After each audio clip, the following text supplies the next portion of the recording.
Pandeko, tolingite pour le moment, ce qui va rendre en justice définitive. Tolingite, bapesa, directeur de cabinet, de la liberté provisoire pour l'instant. Pour les Congolais, ils sont apaisés. Ceux qui vont quitter, oui, on ne disconne pas. Il est encore innocent jusque-là. Parce que, imaginez, à ta côté, il y a une résidence surveillée, Toboy. Gédéon Kyungu, il y a une résidence surveillée. Non, Gédéon Kyungu, Azawa, Pitoza, la carte, il y a Kolukaye. J'insiste beaucoup. Gédéon Kyungu, Azaki na kati, Azaki na résidence surveillée, Azawa déporté, disparu. Un général qui peut défendre quelqu'un, oh la papoli congolais mbata. Pour Congolais, ça y est, Moussala. Batu Moussou, la présidence, Bapé Sabango Moutou Makas. Non seulement on a une entreprise publique, déjà une entreprise publique, pas cotiser à Mbongo, na compte ya mokonzi mboka, on bonga mokonzi mboka, ok, comment appeler kota mokonzi mboka te. Ndemona ya Libanais, on est comment na bonga mokonzi mboka te. Imaginez un peu ce qui se faisait à la présidence.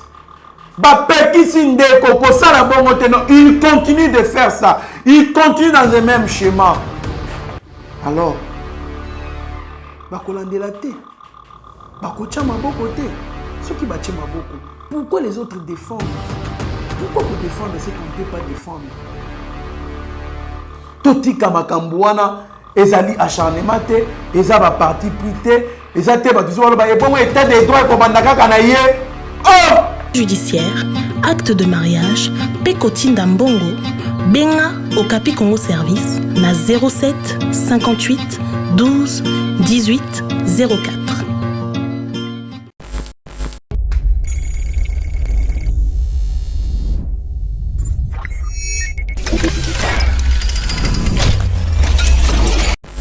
Bonjour mesdames et messieurs, bienvenue dans notre émission Éveil patriotique.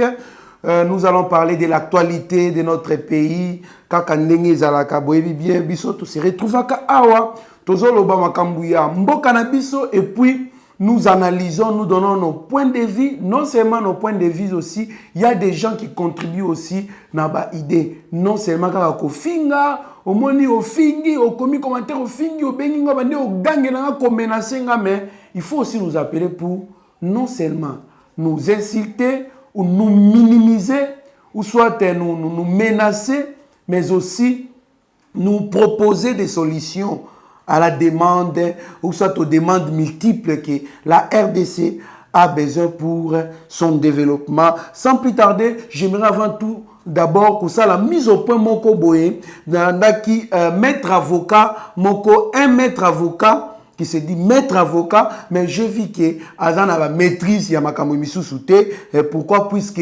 Azo prétendre koyeba malheureusement Aza peut-être na kati ya koyeba te selon yé. Alors on a consulté des juristes oyo bazali ba spécialistes en la matière.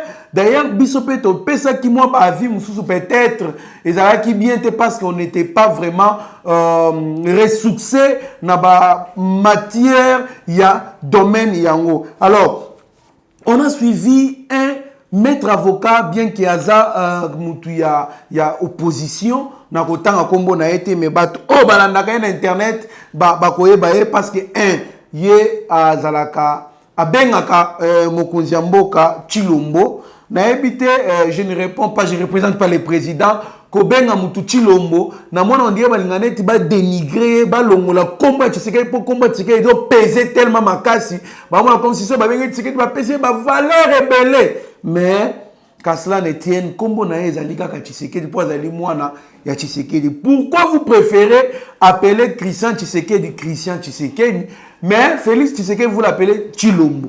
Donc c'est trop louche. Alors maître avocat on a d'abord Andi Magate que président Tshisekedi azali président. Or un avocat ne peut pas être opposant de la loi.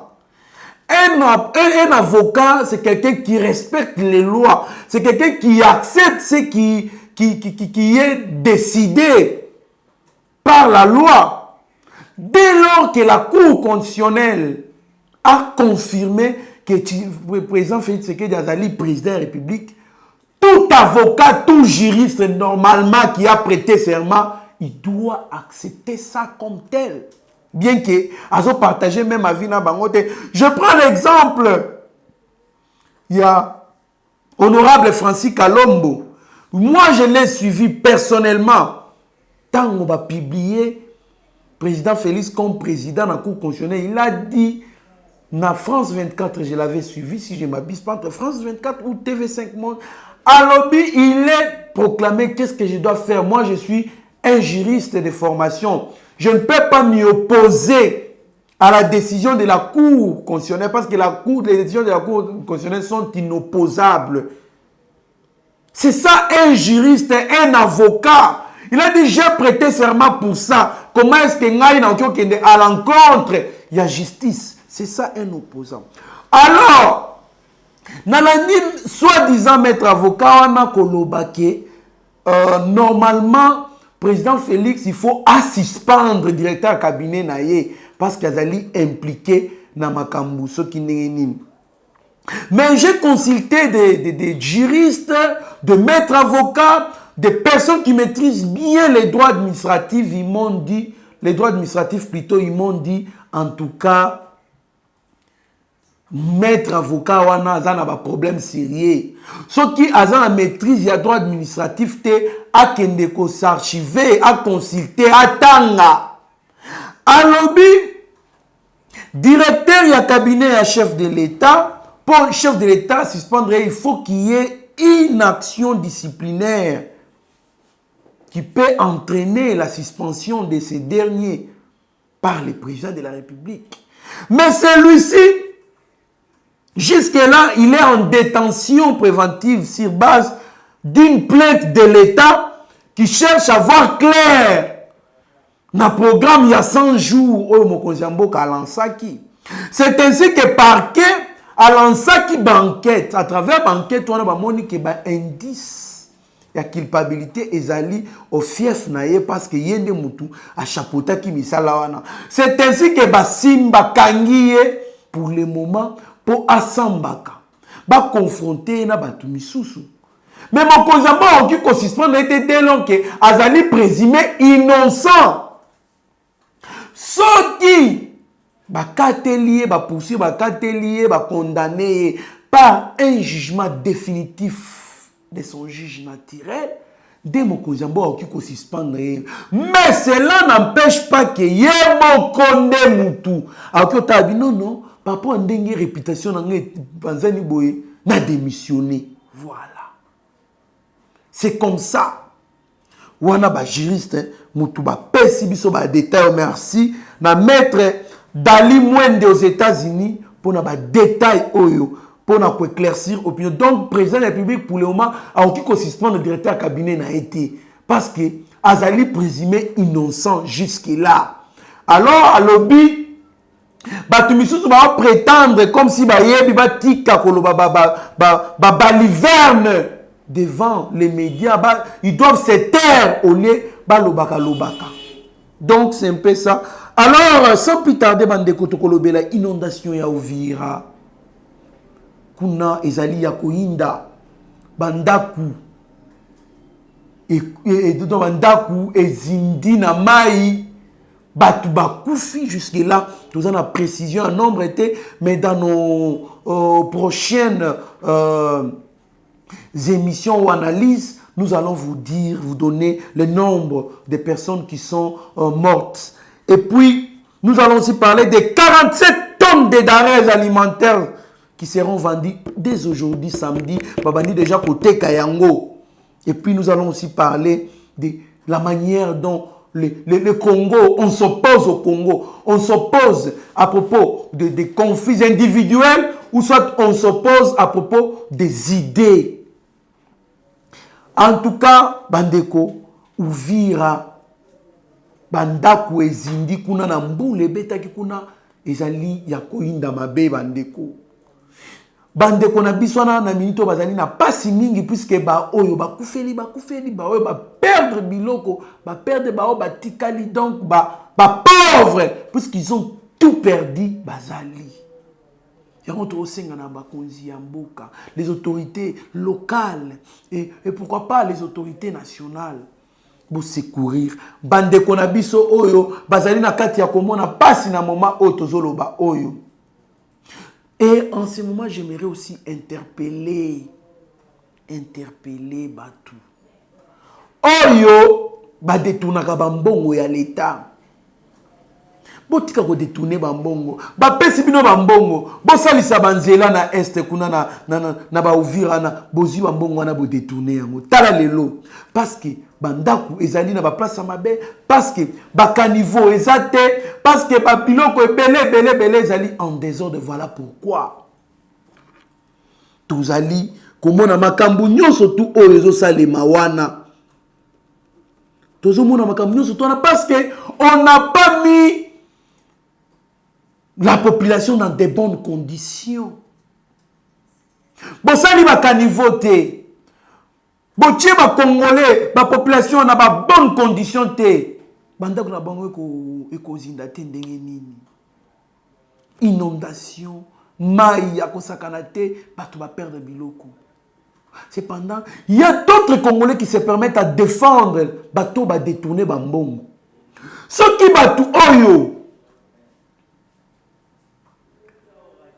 bazali na bawenze soki bayoki moyibi balandi babeti makasi pene na liwa bamisusu batumbaka bango batie pine batie essence batumbi bamisusu batikaka ba inapte puisque babetie babukie pour mutu ayibi peut-être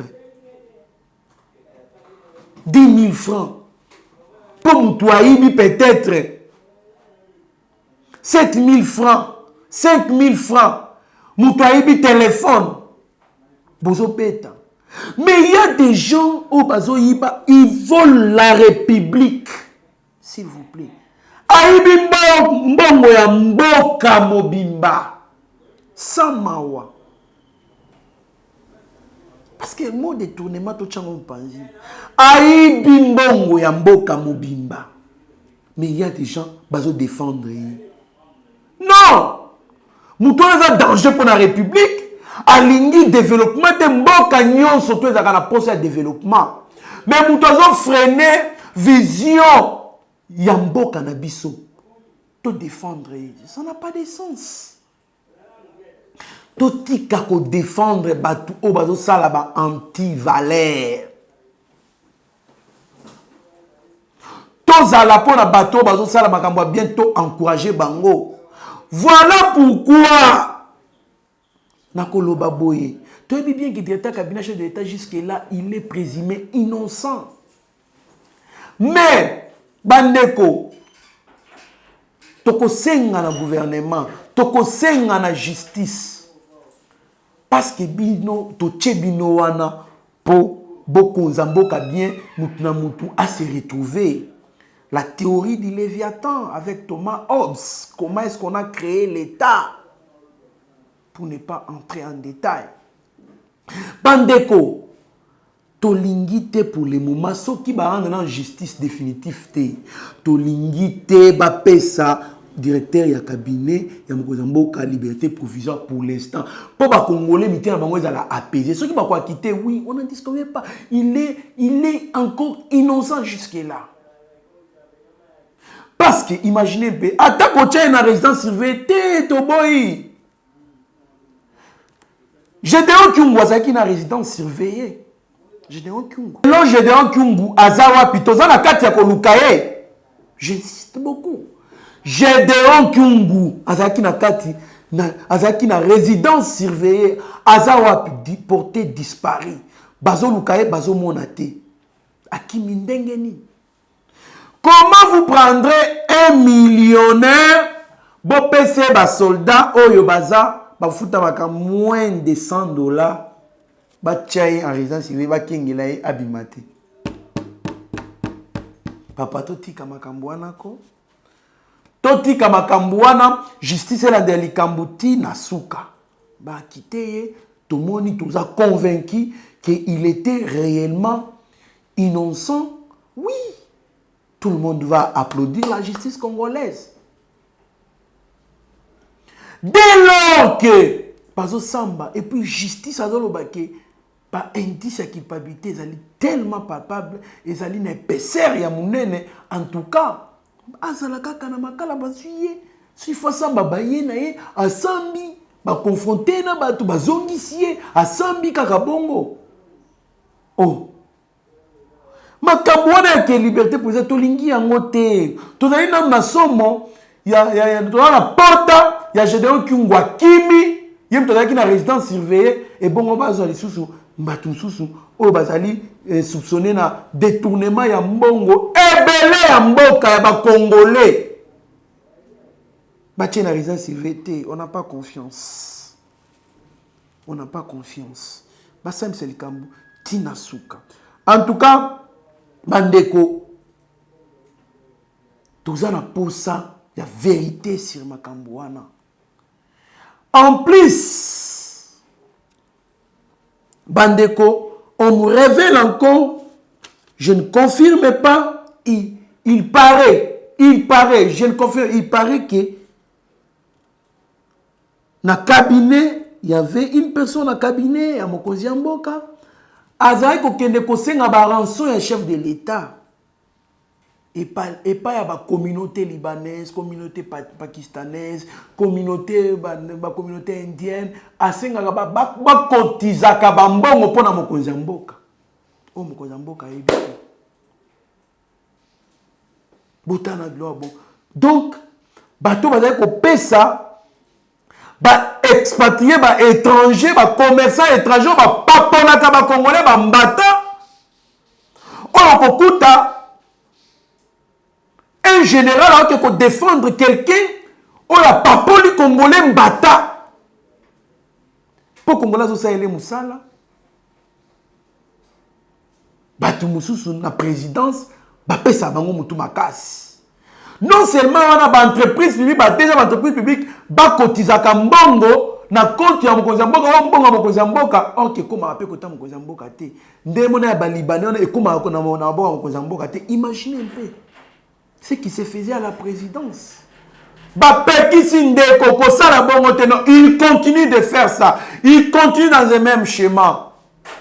Alors ba kolandela te. Ba kocha maboko te.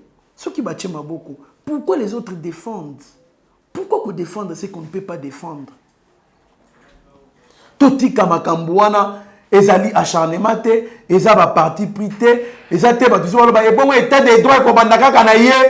Oh! Chers frères, chères sœurs, la pandémie à coronavirus Covid-19 n'est pas une fiction mais une réalité. Aujourd'hui, la République démocratique du Congo a déjà enregistré une dizaine de cas testés positifs. Pour nous protéger nous-mêmes et protéger les autres, il est vivement conseillé de suivre les règles édictées par l'OMS et le ministère de la Santé. Ce sont des gestes simples, mais efficaces. Se laver fréquemment les mains avec du savon pendant un minimum de 20 secondes ou utiliser une solution hydroalcoolique. Éviter les contacts proches. Maintenir une distance d'au moins 1 mètre avec les autres personnes, en particulier si elles toussent, elles éternuent ou elles ont de la fièvre. Éviter de se toucher les yeux, le nez et la bouche. En effet, les mains sont en contact avec de nombreuses surfaces qui pourraient être contaminées par le virus. Respecter les règles d'hygiène respiratoire. En cas d'éternuement ou de toux, c'est couvrir la bouche et les nez en utilisant le pli du coude ou un mouchoir à jeter immédiatement après usage. Il est recommandé le port de masque pour les personnes malades et le personnel soignant. Pour les personnes qui se trouvent ou qui se sont récemment rendues au cours des 14 derniers jours dans les régions où le Covid-19 s'est propagé, voici maintenant quelques conseils. Si vous commencez à vous sentir mal, même si vous n'avez que des symptômes bénins comme des maux de tête ou un faible écoulement nasal, restez chez vous et contactez le numéro recommandé par le ministère de la Santé. Seulement en cas de fièvre, de toux ou de difficultés respiratoires, consultez un médecin sans tarder, car il peut s'agir d'une infection respiratoire ou d'une autre affection grave. Covid-19, ndanayo na Congo, na kusukisa yo. Tous contre le Covid-19.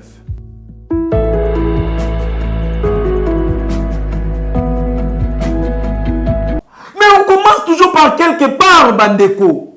Pourquoi nous sommes naïfs jusqu'à ce niveau? On commence toujours par quelque part. Tobandina munawana. Parce que état de droit kobandaka na été siko yebana na nani. Ndeto tika makambu ya mabesalema. Ah, ce n'est pas normal. Botika makambu wana. Totala makambu za maboko ya justice akata makambu. Bandeko, il y avait une réunion tenue par les deux présidents du Parlement. Tout le monde est présent ici. Le professeur Évariste Bochab, le professeur Jacques Njoli, avec une autre personne, ce qui n'est pas un professeur. Déjà, les deux là sont des constitutionnalistes. Bazalaki, Madame Janine Mabunda, M. Tambwe Mwamba, et puis, naba constitutionnaliste, on a tout évité, contenu en réunion, jusque-là, tout est bien noté, révéler bien noté, je ne sais pas, la crise persiste toujours. Bazolinga va prouver que Mokonzi Mboka réellement a violé la constitution parce que Nalandaki déclaration à Jacques Njoli à Lobaki en tout cas d'urgence il faut qu'un congrès et salim. Il n'est pas un constitutionnaliste. Il y a un bino ba juriste. Bon se contredire. C'est pour prouver que le droit n'est pas une science exacte. Il n'y a pas une vérité absolue dans la science sociale, la science ya lettre. Ok, on peut sa vie na yo mutumsusu pe à contredire yango. Alors, bino na bino ba juriste, bozo bambana. On peut sa vie na ye, on peut sa vie na ye. Bon se contredire finalement qu'est-ce qui ne va pas? Notre constitution n'est pas claire. Il y a trop d'ambiguïté dans notre constitution, il faut non seulement réviser notre constitution, mais refaire une autre constitution. Ça, c'est notre point de vue. Constitution, ça se contredire à tout moment. L'article, et n'a même idée. Il faut revoir notre constitution. Bandeko, 47 tonnes de denrées alimentaires seront vendues ce samedi. C'est une chose que j'apprécie beaucoup, coup de chapeau à ce qui s'est fait. Mais, ils allaient bien. Les denrées alimentaires, on a ils allaient fufu ya masango, fufu ya manyoko, ils allaient huile, ils allaient mafuta mbila, ils allaient tomate, ils allaient pilipili, ils allaient makambu ebele ebele.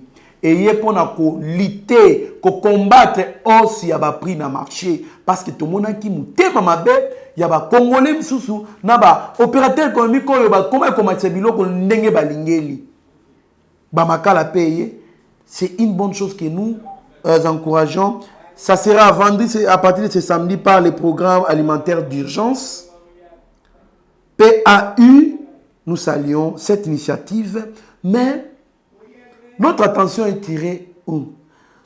Tolandi, ba marché au bakoteka na Zikida, na marché Liberté Bitabe, na marché à quartier 5 na Njili, bakoteka na niveau ya Wileri, ba place bakoteka ya mwana. C'est quoi la zone mituna? Et bongo Pascal nzambe na nga et pas na ngai na changu. Na Masina, na Kimbanseki, na Nsele. Bokoteka na Pascal te. Boyebi bien que déplacement ba Congolais comme problème. Pomutu ava auta net na Nsele akoma na Bitabe. Si dépense moins, c'est 3000 francs pour aller. Bandeko, pour le limiter boteki na wenze ya Kinkolepe, boteki na wenze ya Malukupe, boteki na kota Mikondo, boteki na Kingasani, boteki na Pascal. Pourquoi? Tant que vous avez exemple na Tchangu, vous avez 2 places. Wenzali via peine à Petro Congo Boteki. Tant on a Tchangu, vous avez 2 places. Les gens vont se déplacer en grand nombre pour Bayana Bitabe. Je vous dis, coronavirus au besoin de lutter contre Yango Batubakozongo en désordre. Parce qu'il y aura une foule qui voudra acheter, tout le monde voudra acheter devant tout le monde, ou soit avant tout le monde, et qu'on a désordre de Kowele là. Parce que je suis sûr qu'on a pris moko ya bien. Je pense que pour élargir le champ de vente nabino, bote ka paye. Ce que bote ka ta na kingasanité, tema na Pascal tema bitabe. Ezali pembeni na Pascal bon bato Pascal baya na bitabe basomba. Mais bocha na kingasani po bato mikondo, bato mikonga baya kosomba na kingasani. Bocha pe na wenze ya kinkole po bato kinkole kuna nsele basomba pe kuna. Et puis matete. Bocha pe kuna po bato matete bakolunga bake kosomba soit na bitabe soit na kingas na quartier 5 na wenze na omoni ke kozala bien te bandeko. Tout le cas facilité ba congolais to épargner bango na maladie oyo. Tant botika ba congolais ba ça ba mouvement bongo vous les exposez en plus to comme na 300 cas. Pareil. 300 cas. Ça, la situation ne fait que s'aggraver. Bandeko, to trouver solution. To chapio. Nako sepela bo. Pensez pe. Nako teka na ba place on a lobiwana. C'est une bonne chose pour secourir la population. Botangi nako taba delvo kunate. Naka luka botangi te. Barouta kuna ba na zikida. Non, je pense que réfléchissez un peu bien pour élargir, pour pointer la place Missoussou, où ils allaient très importante pour la côté. Bandeko, nous allons parler aussi de l'idéologie au Congo, Bandeko. Comment est-ce que les hommes politiques s'opposent à d'autres hommes politiques? Nous avons constaté que dans le Congo, au lieu de la opposant, il y a idéologie. Donc, Bandeko, on peut s'opposer à une mauvaise idée. Il y a qu'on faire développer Mboka. Mais on peut s'opposer à un individu. Ce n'est pas comme ça qu'on va développer les pays. Nous devons nous opposer à une idée. Nos idées où il y a dictature. Et ça bien été dictature dans Mboka na biso et ça il faut combattre yango muto na za dictateur alors tout ça neni to combattre dictature wana ndenge kondo Etienne Tshisekedi a combataka Mobutu Sese Seko. Mais lelo comment par exemple ndenge directeur cabinet chef de l'état aza soupçonné na détournement na aza na prison condamné automatiquement a comme opposant à Félix Tshisekedi. Quand on peut condamner, ok, justice, nous te condamner. Et ça dit, le président Félix Tshisekedi nous te condamné. Par exemple, je donne un exemple. Dans le but que VK a s'opposer bon côté, dans le but bon côté. Souvent, quand une personne a abusé la confiance, il y a mon conjoint, automatiquement comme opposant. Rappelez-vous à l'époque, il y a un secrétaire, il y a ancien président Joseph Kabila, Azalaki, il paraît, Aïe Bakambongo, na ba enveloppe, pour Bapesaka, na Batuya Longola Gambongo, Ndambu, na ba enveloppe, ba yeko découvrir, ba foulé dehors, à comment Balamoko opposant à quelle opposition? Ce qui n'est pas bon, Bandeko. Nous devons combattre les idées. Nous devons nous opposer aux idées, aux mauvaises idées qui ne peuvent pas faire développer notre pays. Et non s'opposer aux individus. Moi, je suis en train de voir que dans notre pays, au lieu que les gens s'opposent aux mauvaises idées, à l'idéologie qui n'est pas bonne, ils s'opposent aux individus. Poye azaboye, poye azaboye. Je m'en vais encourager une madame qui m'a fait un message qui m'a beaucoup touché et ça n'a pas si makasi.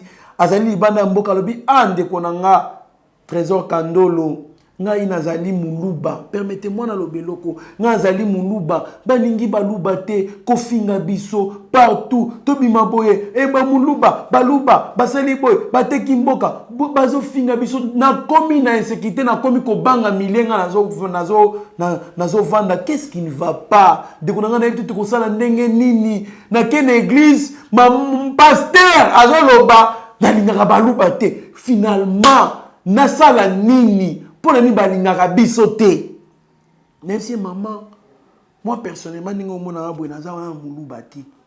Na mulubati na yebi na monaka. Moi injustice wana oyo ba enkombaka ou soit basalaka na bandeko na biso wana ya baluba. Mais patebele ba loba za mulubati na linga ko dévoiler ekolo na ngate naza congolais. Tout court, je suis congolais. Nakena Maniema na epana biso. Nakena Bukavu na epana biso. Nakena Équateur na epana biso. Nakena Bandundu na epana biso. Nakena Kasai na epana biso. Nakena Katanga na epana biso. Kinshasa na epana biso. Ngana zalaka bongo na linga teba débat sur bikolo. Mais madame, ce que moi j'aimerais te dire, il y a aussi batu misusu ya bikolo misusu wana balinga kabaluba makasi, basutena kabaluba makasi. Bazali ebele wana ezali kaka bato bazo s'afficher ou bazo like ça peut-être position na bango pour ne pas dire leur haine.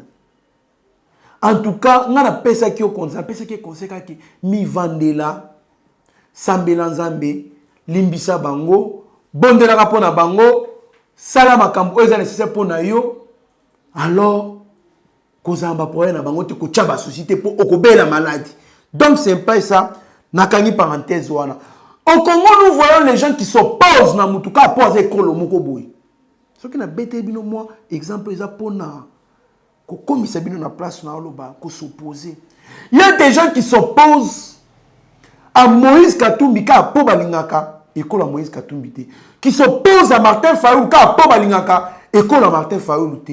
Qui s'oppose au président Félix Tshisekedi ka po balingaka école à président Félix Tshisekedi. Non, ce n'est pas ça. Nous devons soutenir les idées et non se baser sur les gens. En tout cas, Bandeko, Toti Kabilo Kouana, je signale une chose très importante et intéressante. Bandeko, il y a un soi-disant, nous sommes informés qu'il y a un soi-disant docteur Boutache à Lubumbashi. Il est le médecin qui est en train de superviser tous les hôpitaux. Les hôpitaux, je dis bien, il y a Jekamine. Alors, docteur Wana Azali Mouto, par exemple, tu vas piller Jekamine, nande en sekanate, atinda ba na nyonso na États-Unis, atinda voir même infirmière et belé na États-Unis, yé atikala yé Mouto azaka basalaire na bango pour atinda bango kuna. Yé azaka basalaire na bango. C'est-à-dire qu'il a pillé les pays. Je demande à ce que parquet, justice, sala banquette sur Moutou Oyo, de sorte que bande konabiso bazali lésé na comportement naé, na détournement naé, bazala satisfait, justice est la rendue parce que ba plainte contre ezali ebelé. En tout cas, bandeko, merci mingi l'agriculture, le ministre de l'agriculture, je vous interpelle, cher ministre. Bon ou ka moyen bon investir dans le domaine agricole. Nayoka to signa contrat moko na une entreprise roumaine. Il y a 20 milliards de dollars. Quel est l'eau? Quelle en est la suite pour un contrat wana? Pour un projet wana d'agriculture. Nous avons des terres arables. Est-ce que vous avez ma sangue na Zambie, na Tanzanie? Non, ce n'est pas ça. Il faut tenir bien parce que tu as ma belé à bête que l'on a biloko et bimi avec en bonne santé. Totika, makambwana, lac Tanganyika est en bise belé. Bateau de pêche. Bateau de pêche, tu as un Thomson T. Tokolia mbisi ya fraîche. Bon investir dans le domaine agricole. Industrialiser l'agriculture, cher ministre de l'Agriculture, nous vous interpellons. Proposez des bonnes choses, des bonnes idées, des bons projets. Par Congolais, par collègue bien. D'ailleurs, moi, je suis de ceux qui pensent que mon cousin est dans le domaine agricole. Balanda Kibiso, Maître Dali Mwende aux États-Unis, Papa Joseph Lusanga dans Luxembourg, mon grand frère Didier Ipenge en Suisse, Monsieur Kati Mwamba Ilungalem aux États-Unis, Monsieur Obed Chiswaka, mon grand frère Bibert Chimbalanga, mon grand frère Stéphane Kankou et sa femme Mwangelou Kankou la première. Merci beaucoup à Eugène Goma le pétrolier. Merci beaucoup à Sami MTC aux États-Unis. Merci beaucoup à Innocent Kongolo, à Maman Brigitte Amato. En tout cas, bon week-end au Congo central. Merci beaucoup à tous ces mondes-là qui nous soutiennent. Papa Jean Abeni, vous êtes tellement nombreux. En tout cas, laisse-moi vous dire que vous allez ébélé, Maman Claudine. En tout cas, vous allez tellement ébélé. Kassere Kamapendano, Josué, vous êtes nombreux. Merci beaucoup à Abigail Kilungu, HD Conde Steve, Babi Mukolo, image Kitoko Bozotala Oyo. Très beau dans sa nouvelle coiffure. En tout cas, merci beaucoup à Mike Chiswaka, notre DG Shadrach Olo, pourquoi pas Rabi Mokoko. Merci beaucoup. Que Dieu bénisse la République démocratique du Congo. Restez branchés sur notre chaîne, vous ne serez en aucun cas déçus. Mieux vaut être maître de son silence que plutôt esclave de ses propres mots. Merci.